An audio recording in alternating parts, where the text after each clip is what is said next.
Hello and welcome to News Central TV. My name is Mazino Appeal. The top stories this hour. Inspector General of Police orders investigation into police culpability in allegations of deaths, arrests of End Bad Governance protesters. Port Harcourt Refinery resumes full operations after brief upgrades. And Namibia's opposition leader rejects election results. Details coming up now. Now let's begin by telling you that the Inspector General of Police, Kayode Egbetokun, has ordered an investigation into allegations of Nigerian police force culpability in the deaths and arrests of protesters during the August End Bad Governance nationwide protests. Amnesty had, in a briefing published a few days ago, accused NPF of using excessive force against protesters during the nationwide End Bad Governance demonstrations between 1st to 10th of August, killing at least 24 people in the states of Borno, Kaduna, Kano, Katsina, Jigawa, and Niger states. In a briefing titled Bloody August, Nigerian government's violent crackdown on End Bad Governance protests, Amnesty said those killed include 20 young people, an older person, and 2 children. Responding in a press briefing, or rather press relief, by NPF's Public Relations Officer ACP Olumiwa Adejobi in Abuja on Monday, said the allegations appeared falsified and confusing, adding that Egbetokun had ordered an investigation into the matter. A fire broke out early on Monday morning at a Trademore Estate market in Abuja, located off Umar Musa Yarodua Airport Road. The blaze, which started at about 4 a.m. local time, caused panic among residents. While the exact cause remains unclear, a resident suggested it might be electrical. Firefighters from the Dunamis Church fire rescue teams responded promptly, arriving around 5 a.m. to contain the flames. According to eyewitnesses, a combined effort from EFCC and Suka fire stations extinguished the fire by 6 a.m. local time. The full extent of the damage is still being assessed. Now, our correspondent Joshua Marai gives us an update. A 32 shop market has been completely razed by fire. And based on what we could see here, the market has been totally consumed by the fire. And as you can see some firefighters still actively engaging the fire, trying to douse the fire. But unfortunately, what we see here is a completely razed down shop. It only points to one direction. Before the firemen could get here, the fire has taken a toll on the market and has destroyed some goods, properties, and wares. This market is actually a food market. And as you can see debris of some of the food that were tried to salvage from the fire. But unfortunately, the fire has had its toll on our market house here and people who sell these wares.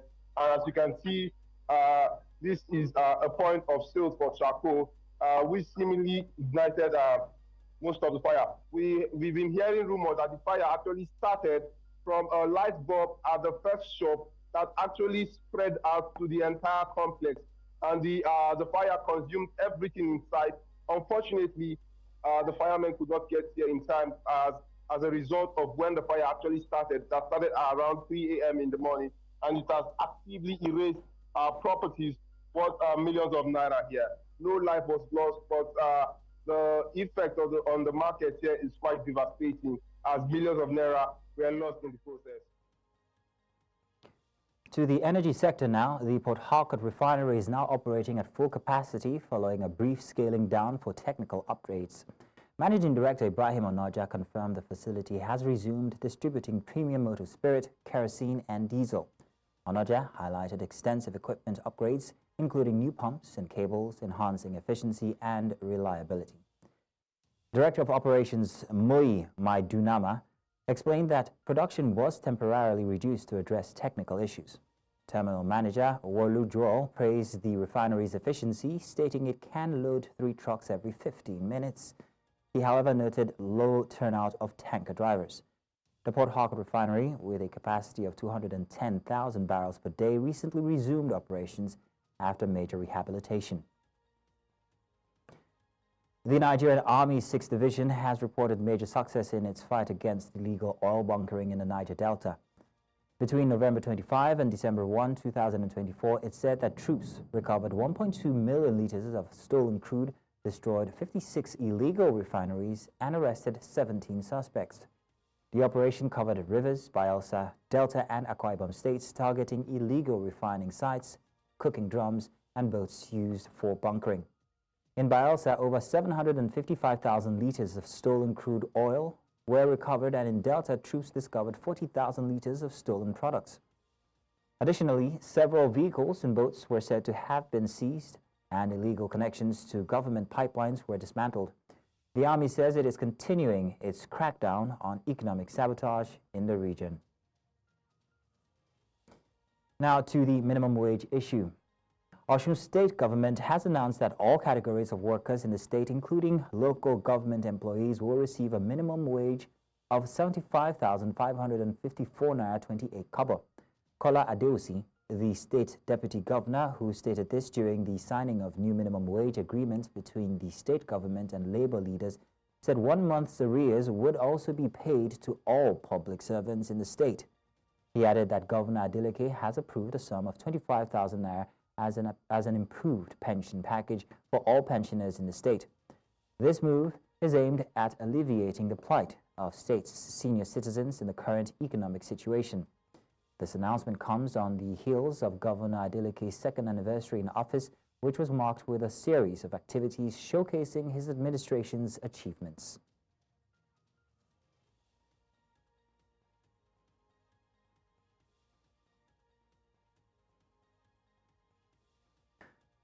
Now to discuss this, we are joined by public affairs analyst Olufemi Lawson. Now, Lawson, if you're there, good afternoon and welcome. Thank you very much for joining us. Let me start by asking. Thank you for having me. Thank you very much. Let me start by asking you, how do you think Governor Adeleke's decision to implement the new minimum wage is going to, well, affect the people, especially the pensions package? How do you think it will reflect on his administration's commitments to workers' welfare and also social development? It is very commendable that after the federal government agreed to a 70,000 minimum wage, states are beginning to show that they could, that the process of additional capacity, Ondo State announced, an additional capacity. Lagos have done that, and it is very quite commendable. And in the case of Governor Adeleke, if you look at the situation that he inherited, you want to agree with me that it deserves some commendation that Governor Adeleke is not just going to pay 70,000 naira. He has also agreed to up the minimum wage. Not only that, to the extent that the administration has considered the plight of pensioners and other people who ordinarily should have been affected by the decision of government to pay minimum wage to workers in the state. It is very commendable, and I think, just like you asked, this is speaking to the fact that the Adeleke administration in Osun State seems to be working in line with the aspiration of the people. It has demonstrated that it is listening to the people, and I think it deserves the commendation, not only of the workers who are going to receive this minimum wage, but the people of Osun State. So the governor has been called so many names on social media. I don't know if you remember some of them. How do you think his leadership style and also policy approach contributes to his ability to implement the new minimum wage and pension package? And this is despite the economic challenges facing the state now. You see, for the ordinary people, for my dad who is a shoemaker, for your friend whose father is a fertilizer, for the artisans, for the civil servant, they are not really interested in what, politicians call the governor, in whatever social media description you give to the governor. They are mostly interested in how the governor is impacting on their well-being, on the basic social responsibility.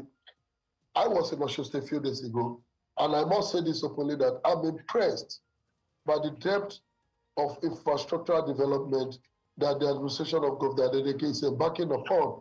It is not that Osun is yet at the Eldorado. It's not even that Osun has all the roads, the healthcare facility, the schools it requires or deserves. But the fact that there is a governor who thinks the people deserve more than what was available before his coming into office and is doing that radically deserves commendation. So for the people, it's not about how we describe the governor on the social media or even the media, but about the fact that how it's impacting on their life. And I think from my street interaction, from my engagement with the ordinary people on the streets of Osun State, the people of Osun State appreciate what Governor Adeleke is doing. And I think that is why he's having so much of that massive support he has been receiving from the ordinary people of Osun State. Yeah, so Mr. Lawson, let's talk about that support. Let's talk about the past 2 years of his administration. Congratulations to him. But what do you think the implication of his performance so far in the past 2 years will have on his re-election prospects? I'm not going to score him below average. I haven't worked, I haven't been in the civil society. I haven't also observed the performance of governors. I've also been in government. I want to say that what Governor Adeleke has done in the last 2 years, considerably when you compare to the regular political situation in Nigeria, the performance of administrators in Nigeria, you can't score Governor Adeleke as having done creditably well, not just because he's building roads and bridges or hospitals, but because he has remained connected to the people. You see, governance is not about building roads, building bridges and hospitals. What is your relationship with the citizens? In Osun, I think the people are so connected to their governor, the people remain connected to their governor. So but you know, 2 years is a very long time in politics. In actual for 24 hours is a long period in politics. That Governor Adeleke will win in the next 2 years or not will be a subject of how well he's able to consolidate on what he's currently doing in Osun State, so that the people can, may choose him as their preferred choice, or how well he's able to play the politics of grassroots governance and his political party. But for now, I want to say that the governor has performed creditably well, and from my interaction with the ordinary people on the street of Osun, they are well at home with their governor, and I think if he consolidates on that, it will be a plus for him if he's going to recontest the next election. Okay. What about the 35,000 naira for senior citizens for pensions, and then the 1 month in arrears to all public servants? How do you think this will impact the morale of state workers? If you look at the history of Osun, especially during the time that Governor Ilola left and Governor Iweshila came for 8 years, you realize that Osun civil servant pensioners were not that fortunate. During the 4-year tenure of former Governor Gboyega Isiaka Oyetola, he also did his best to correct some of those anomalies that were witnessed under 8 years that Mr. Iweshila was governor of Osun State. But what Governor Adeleke seems to be doing now is to build upon what was achieved, by his predecessor. And I want to commend Mr. Governor Ademola Adeleke, if I'm right, that rather than chasing, his predecessor, like a lot of politicians and governors in Nigeria have resorted to, he has chosen to consolidate on the achievement of his predecessor. And what he has done in improving the lots of pensioners, civil servants in Osun State, is a consolidation of what his predecessor did, which I think is going to be a plus for his administration in Osun State. Well, thank you very much, Mr. Lawson. It's been a delight having this conversation with you. Thank you. My pleasure always. In the meantime, the Cross River State government has reached an agreement with organized labor to implement the 70,000 naira national minimum wage along with consequential adjustments effective December 1st, 2024. And negotiations continue late into Sunday night. And while full details are yet to be released, Chief Press Secretary Gil Nsa confirmed the resolution. Clarkson Otu, special advisor to the governor on labor, expressed confidence that the planned national strike would not affect Cross River. He confirmed that an MOU would be signed shortly, after which labor leaders would provide an official statement. And now to security matters. Borno State Governor Babagana Zulum has, as we understand, has revealed that some individuals are benefiting from the ongoing insurgency in the state. Speaking to the media, Zulum explained that the sponsors of the insurgency have no interest in ending the crisis. He noted that these beneficiaries span across all sectors, including civilians and military personnel. The governor also highlighted arrests of informants and military personnel involved in aiding insurgents. Zulum added that foreign intrusion and the porous borders, particularly around Lake Chad and Sambisa Forest, are enabling terrorist activities in the region. Now we go on a short break, but when we come back, Nigeria and South Africa hold bilateral relations meetings. We'll give you the details when we return.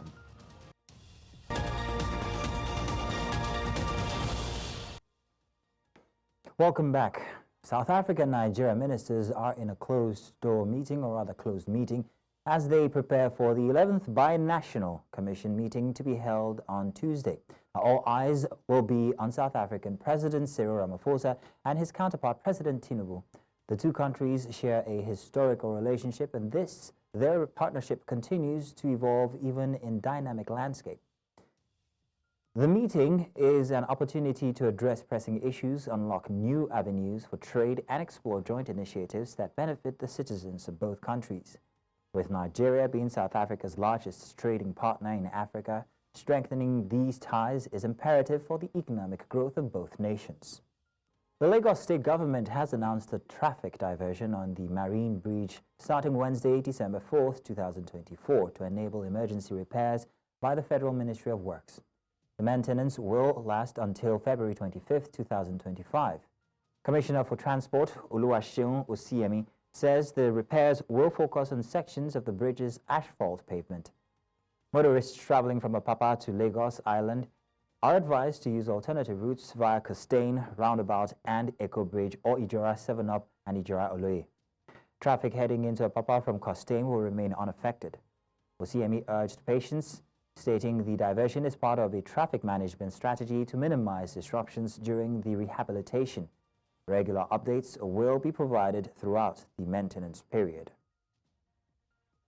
To health matters now, Nigeria has launched a major health initiative with the rollout of the malaria vaccine in Bayelsa and Kebbi states, aiming to reduce the high malaria prevalence. The country also reaffirmed its commitments to combat antimicrobial resistance, an emerging global health threat. Nigeria will host the 5th Global Ministerial Meeting on AMR in 2026. Professor Ali Pate, Coordinating Minister of Health, emphasized the importance of this vaccine, noting that Nigeria accounts for 27% of global malaria cases. He also outlined efforts to improve malaria case management, strengthen the health workforce, and tackle AMR through national action plans and genomic surveillance. These initiatives aim to enhance health security for Nigerians and contribute to global health efforts. Some residents of the Ilaje local government area of Ondo State have raised an alarm over the ocean surge, which has become a threat to their communities. While they say they are in dire need of government presence, some of them spoke to News Central Television saying they are in need of basic infrastructural necessities to make life easier for their communities. Amadine Uyi reports. The Ilaje is a distinct migratory group, forming part of the Yoruba ethnic group.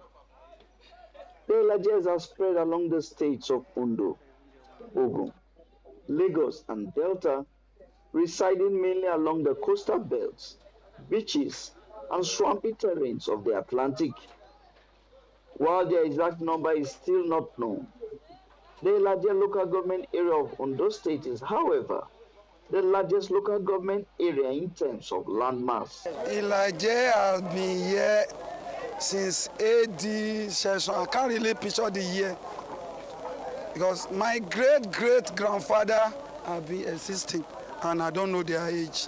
So that means if I'm to say they have been existing more than 200 years. A visit to Obenla community at the Ilaje local government area reveals a people in need of government presence. With the entire communities now fully on water, one resident says that their way of life has gradually been altered following two notable events. the discovery of oil, and the gradual sea incursion into their communities.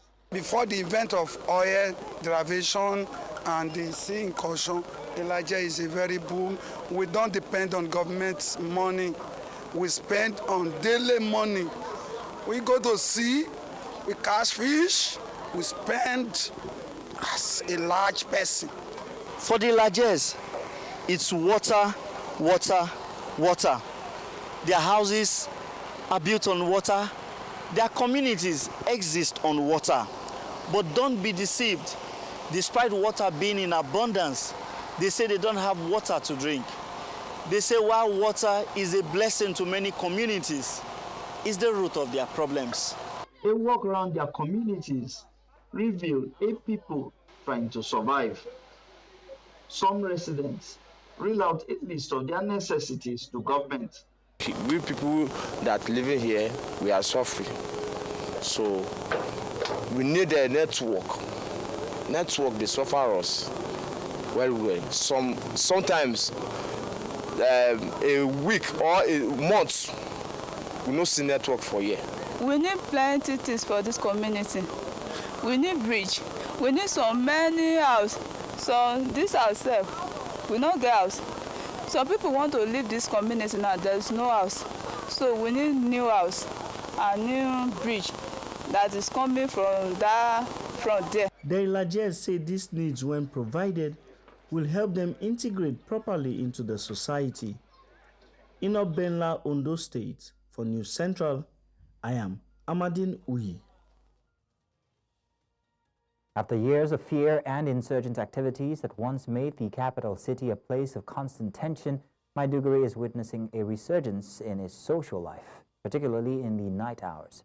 With the security situation improving steadily in Borno State, residents are revitalizing the city's nightlife as social gatherings, businesses, and cultural activities are becoming part of daily life again, with hangouts in greater numbers than ever before.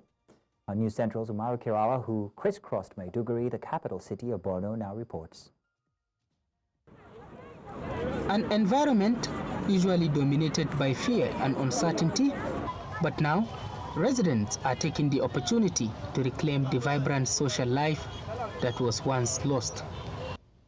One of the bustling roasted fish spots at Circular Road axis in Maiduguri has now become a hot spot for those seeking a lively atmosphere and a variety of edibles.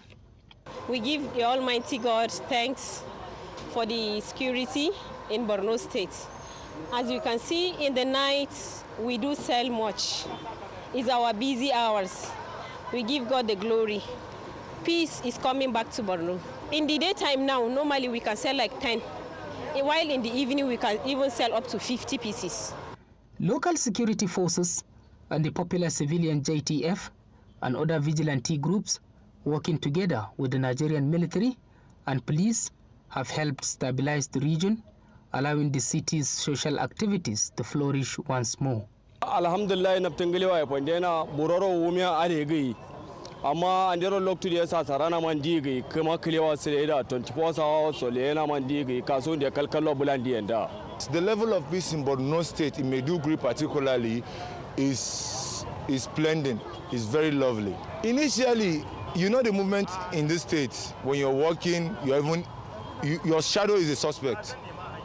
Your shadow is a suspect. But now, with the level of the effort of the state government, the movement in Maiduguri, when you are moving, even though your shadow is still following you, you are comfortable. You understand? Except if you engage yourself in unwanted activities. Baranzalan, putting Nilewa Tunda, Chaburon and Lewapa. Sarah Kamapatroga and Aquala and Rimlewati at Tarsam, you maintain Kalale to Senior Fatrogan. Tinda Nilewa General Gomna to Askran de Plena, and they look to Sarah, Awakam by Kalai Balan. It is that time of the year that the Igbos and other ethnic groups in Maiduguri also wine and dine to their fullest. Unlike how it was before during the Boko Haram insurgency and the whole crisis, like Maiduguri has been a very peaceful place. You won't even believe that like we barely have some issues because of how peaceful it is. We are enjoying the state more than ever before. Maiduguri have been, in fact, Maiduguri, I don't think there is any place like Maiduguri. Maiduguri, we are doing our business never before. We are enjoying the state, honestly. Maiduguri is, there is a lot of money in Maiduguri, and Maiduguri people, they accommodate many of us here. Because some of the local government are still affected, but there has been a tremendous success in the fight against insurgency, and we must say that the government, they are working. Gas meat and more suya and banana juice spots have reopened to cater to the growing demand for nightlife entertainment. I'm from Maiduguri State, Nigeria, in Soka precisely. When I was coming here, even my mother did not even allow me to come here because he said I will die, they will kill me. But I said, Mama, anywhere you are, if death come, you will go die, it's a must. So I took the courage, I came to Maiduguri, see me here today, nothing happened to me. And I bet that nothing happened to me up till I finished my school. The peaceful environment has made things so very unique in terms of restoration of peace. And we thank God, honestly, with the way things are going, we strongly believe that normalcy have returned. Gaskiya yanzu alhamdulillah kasuwa tana tafiya daidai yadda ake so. Mun gode wa Allah. Gaskiya idan da so samu ne gwamnati da Allah ta dan duba mu, ta dan kara mana lokaci akan wannan abun. Shine iya rokan da zamu yi a gure shi.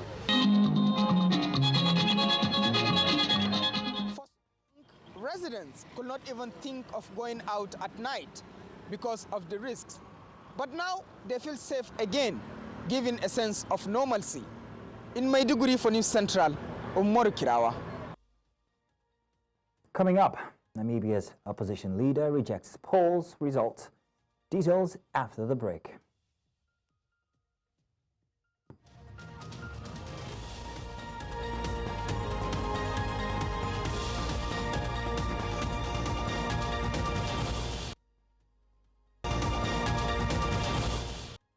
Welcome back. Now, Namibia's leading opposition presidential candidate, Penduleni Itula, has announced that his party will not recognize the result of the country's controversially extended election.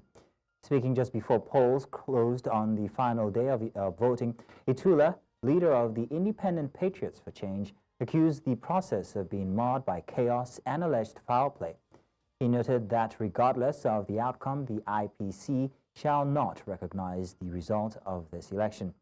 He further stated that his party would pursue legal avenues to nullify the election, urging President Nangolo Mbuba to convene an emergency cabinet meeting to address the situation. The election marks a critical juncture as the IPC seeks to challenge the 34-year rule of the Southwest Africa People's Organization.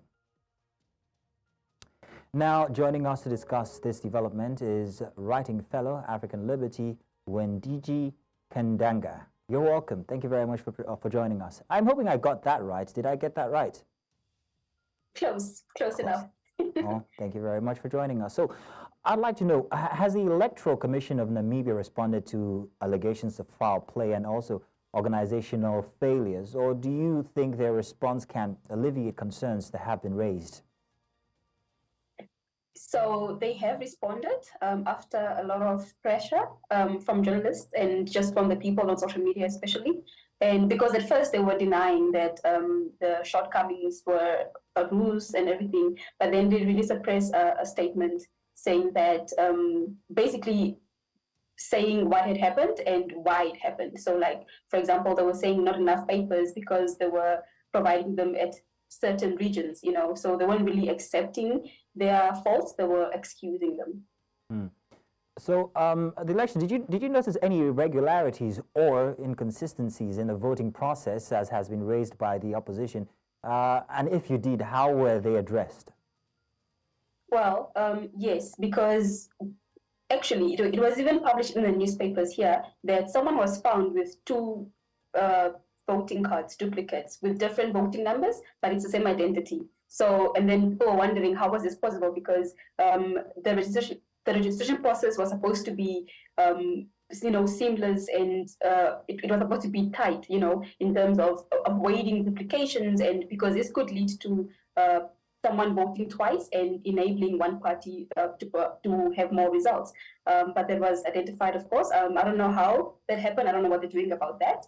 Other irregularities were just the fact that the machines weren't working. Some of the mobile polling stations left before people could actually cast their votes, and people were in the queues for long hours. I was in the queue from 6 a.m. to 2 p.m. and for that is quite a long time, just to mark 2 X's on 2 papers. You shouldn't be in line for hours, So yeah, those were some of the things that I experienced, and yeah. So in the recent years, social media has played a very big role in elections, especially when it comes to disinformation. So I'm wondering if disinformation played in the elections via social media, using the platforms of social media, and how did the ECN and other stakeholders address these issues that might have been raised? Okay, so I didn't particularly see any disinformation, but the ECN, so people were trying to get a hold of the ECN and trying to ask them questions of what were you doing for 5 years, or because you're supposed to prepare, because we have elections every 5 years and they only take place on one day. So people were under the assumption that you are preparing for this one day for 5 years. So what were you doing this whole time for this to be such a fail? And so those are the things that people were sharing on social media and calling the ECN to actually speak up against this. And the ECN did respond. At first, they were refusing and denying, and then eventually they did release on the social media platforms of what they're doing to correct the situation.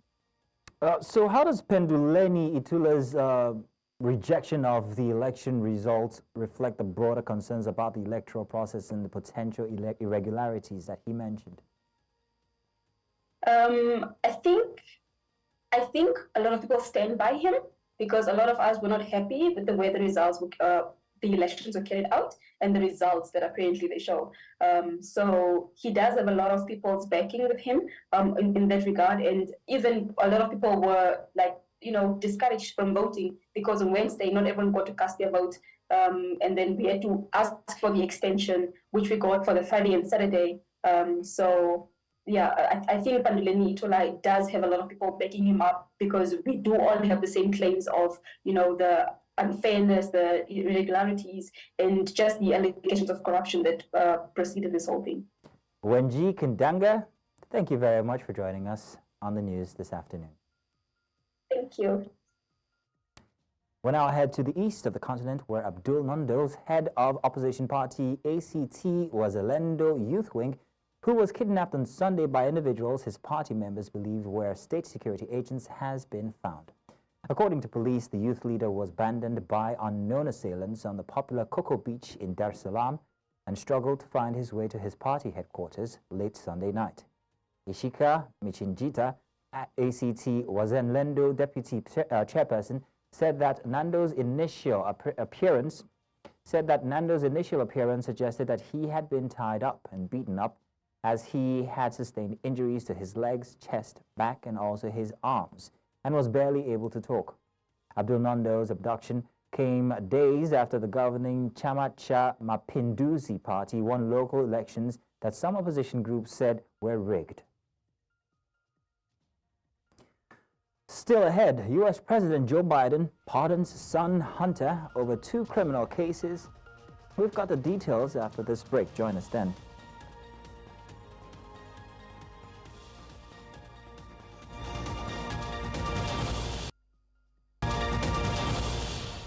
Welcome back. U.S. President Joe Biden has issued an official pardon for his son Hunter, who was facing sentencing for 2 criminal cases, despite previously ruling it out. Now, in a statement, the president said his son had been singled out and called his case a miscarriage of justice. Hunter Biden pleaded guilty to tax charges earlier in September and was found guilty of being an illegal drug user in possession of a gun in June, becoming the first child of a sitting president to be convicted of a crime. For News Central International correspondent Afia Hagen has more here. We leave no one behind. President Joe Biden announced that he has pardoned his son Hunter Biden, who faced sentencing this month for federal tax and gun convictions, marking a reversal as he prepares to leave office. Today, I signed a pardon for my son Hunter, the president said in a statement. It's a full and unconditional pardon, according to a copy of the executive grant of clemency. This official grant of clemency cannot be rescinded by President-elect Donald Trump. By pardoning his son, Joe Biden has reneged on a public promise that he made repeatedly before and after dropping out of the 2024 presidential race. The president and his top White House spokesperson said unequivocally, including after Trump won the 2024 election, that he would not pardon Hunter Biden or commute his sentence. This pardon now means that Hunter Biden won't be sentenced for his crimes, and it eliminates any chance that he'll be sent to prison, which was a possibility. The judges overseeing his cases will likely cancel the sentencing hearings, which were slated for December 12th in the gun case and December 16th in the tax case. In a social media post, President-elect Trump called the pardon such an abuse and miscarriage of justice. In an apparent joke, Trump also asked whether the pardon includes his supporters who attacked the U.S. Capitol during the January 6, 2021 insurrection, whom he has promised to pardon once he's back in office. Joe Biden justified the pardon by pointing out that few people are charged with the addiction-related gun offences without aggravating factors, such as using the weapon as part of a violent crime. He also argued that many people who pay back all of their late taxes, like Hunter did, are allowed to resolve their problems through civil enforcement instead of facing criminal charges. The president further claimed Hunter Biden was singled out for prosecution only because he is my son, allegations that were previously raised by Hunter Biden's lawyers and resoundingly rejected by 2 federal judges. This is the latest instance of an outgoing president using the pardon power to help a family member. Shortly before they both left office, Bill Clinton pardoned his brother, and Donald Trump pardoned the father of his son-in-law, Jared Kushner. For News Central, I'm Afia Hagan. And now for more on this, I'm joined by our international correspondent, Afia Hagan. Afia, good afternoon and thanks for joining us. Unconditional pardon, yes. Can you give us more or some detail that we might have missed regarding this presidential pardon issued by Joe Biden for his son, Hunter Biden? Yes, like you said, an unconditional pardon, but a broadly crafted pardon that grants clemency for these tax and gun offences, and like I said, from any existing cases, but also covers a period of 10 years from January 1st, 2014 to December 1st, 2024. So also pardons him for any crimes that were committed during that period. So during that time, he was on the board of the Ukrainian gas company, Burisma, and he did other overseas work, and notably with China, and he'd actually faced quite a lot of scrutiny about his foreign business deals, some of which particularly Republicans said was criminal. So this pardon not only applies to the gun and drugs charges and tax evasion charges that he had been convicted for, that were expected sentencing later on this month, it also pardons him for any wrongdoing during that period also. Now, some people are saying that perhaps that says that there was some wrongdoing when he was on the board of these companies that hasn't come to light, but now he cannot be prosecuted for it. Now, Biden has said that he felt that his son Hunter was unfairly targeted. And in the statement that he put out last night, he said no reasonable person who looks at the facts of Hunter's cases can reach any other conclusion than Hunter was singled out only because he is my son, and that is wrong. There's been an effort to break Hunter, who has been 5.5 years sober, even in the face of unrelenting attacks and selective prosecution. In trying to break Hunter, they tried to break me. Enough is enough. Now, Trump had wasted no time actually in using this as his, you know what he does best. Take the mic away from him, some people will say. But what other reactions have come out after this pardon? You're absolutely right. Trump wasted no time in questioning this and saying it was a miscarriage of justice. Now, Representative James Comer, a Republican, he said Joe Biden has lied from start to the finish about his family's corrupt influence peddling activities. Another Republican, Marjorie Taylor Greene, who sat on the Oversight Committee, insisted that the pardon was an admission of guilt on behalf of Hunter. Trump's son, Don Jr., said everyone knew he was going to do it. He was just going to do it when it was of no consequence to the Democrat electability. And in that, he's referring to the fact that Joe Biden said unequivocally and repeatedly that he would not pardon Hunter Biden. And that is exactly what he has done. And actually, that has drawn criticism not just from Republicans, but from Democrats as well, who are saying, some of them, they're pretty split about 50-50, but some of them saying that Joe Biden in this instance has put his family above the country and above the party, and it doesn't look good for them. What a way to go. Very unusual. Or isn't it? I mean, is it for an outgoing president to issue a pardon? How unusual is it for an outgoing president to issue a pardon in this way? Well, it's not unusual at all. Outgoing presidents tend to do this. You know, they tend to issue pardons at the end of their presidency. As we saw there in my piece, Bill Clinton issued a pardon for his half-brother Roger on drugs charges, and Trump himself at the end of his last presidency pardoned his son-in-law's father, Charles Kushner, who had been convicted of witness tampering, tax evasion, and illegal campaign contributions. Now, that man, Charles Kushner, is now going to be the U.S. ambassador to France. But, you know, the family pardons weren't necessarily the most controversial of either of those presidencies. Trump pardoned a long list of his political allies, including Paul Manafort, his former campaign manager, and his former aide, Steve Bannon. They were facing trials for defrauding investors. Bill Clinton pardoned a fugitive financier, Mark Rich, and that was thought to be more shocking than him pardoning his half-brother. So pardonings at the end of presidential,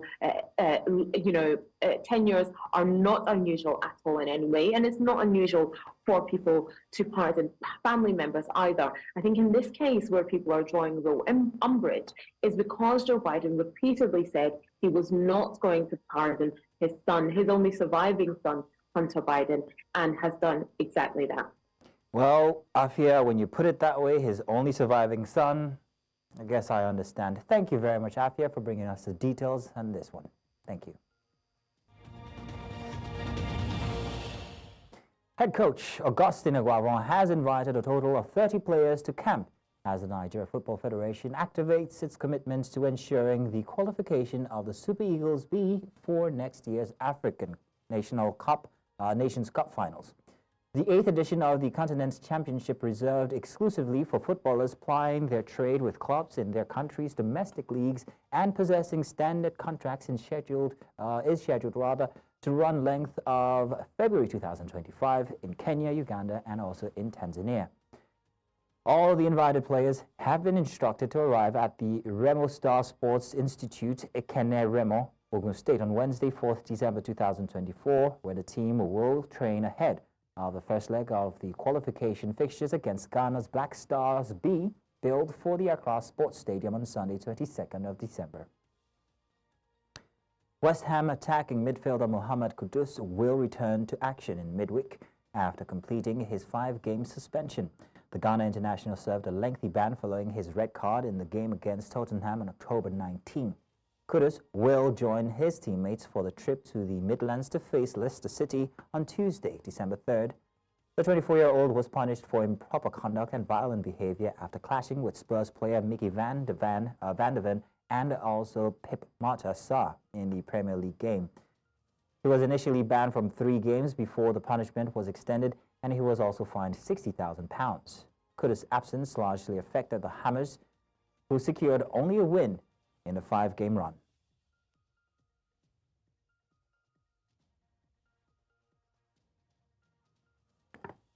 And that's all this hour. But before we go, let's take a look at some of the stories that we brought your way. Inspector General of Police has ordered investigation into police culpability in allegation of deaths, arrests, and bad governance protesters. And Port Harcourt Refinery has resumed full operations after brief upgrades. We also told you that Namibia's opposition leader has rejected election results. To remember, you can watch the news live on News Central TV. That's on DSTV channel 422. Star Times Channel 274, Able TV, and of course on YouTube. Now, many thanks for watching. My name is Mazino Appeal.